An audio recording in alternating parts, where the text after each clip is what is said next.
के लिए जाए तो हम मजार से 4 कदम दूरी बनाए, 4 कदम दूरी, ठीक है। अब आला हजरत इमाम अहमद रज़ा का ये भी फतवा है कि जब तक मजार पर एक चादर डली हुई है, जब तक दूसरी चादर ना चढ़ाई जाए उस वक्त तक ना चढ़ाई जाए जब पहली चादर बोसीदा ना हो जाए।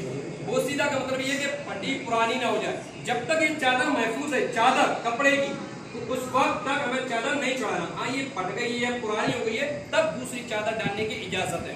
और उसके बावजूद अगर ये चादर डली है, चादर पर चादर अगर हम चढ़ा रहे हैं कपड़े की, तो फिर ये एक फजूल खर्ची हो गई। और फजूल खर्ची करने वाले को हदीस पाक के अंदर शैतान का भाई कहा गया। अब चादर हमारी कौन सी होना चाहिए? चादर हमारी फूलों वाली होनी चाहिए, एक नहीं हजारों चढ़ाइया। जहां जाके जिस मजार पर चले, किसी पर 100 रुपए बनने तो 100 रुपए की, किसी 50 बनने 50 की, किसी पर 10 बनने, किसी पे एक फूल बनना है तो एक फूलों की चादर आप चढ़ाइए, ठीक है।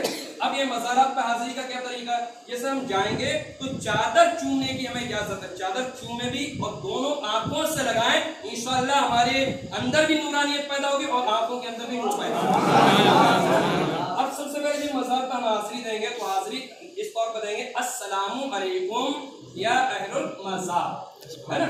या आप ये या साहिब मजार भी कह सकते हैं, या अगर ये भी नहीं आया तो अस्सलामु अलैकुम। ये हाजिरी का हमारा तरीका होना चाहिए। और इस तौर पर नहीं कि जैसे सर ऊपर उठा हुआ है छाती से, बल्कि जिस वली के बारगाह में पहुंचे, जिस मजार पर हम पहुंचे, तो हमारा सर थोड़ा सा, आंखें हमारी झुकी हुई हो और पूरे अदब के दायरे में सलाम पेश करें और निहायत ही अदब और एहतराम के साथ किसी को टच ना करें, किसी को हमारी वजह से तकलीफ ना पहुंच जाए। क्योंकि ये जिस वली के मजार पर, जिस अल्लाह वाले के मजार पर जाना चाहते हैं, इन्होंने कभी किसी को तकलीफ नहीं पहुंची, तो हमारी वजह से किसी को तकलीफ नहीं पहुंची। जरूरी नहीं है कि बहुत ज्यादा किसी मजार पर भीड़ हो तो हमें अंदर ही घुसना है, तकलीफ पहुंचा के, तो हम वो काम नहीं करना। अगर हमारे ज्यादा लोगों की हमारी वजह से किसी को तकलीफ पहुंच सकती है तो हम दूर से ही हम फातिहा पढ़ लें, हमारी फातिहा भी वो कबूल होगी और हमारी हाजिरी भी कबूल होगी।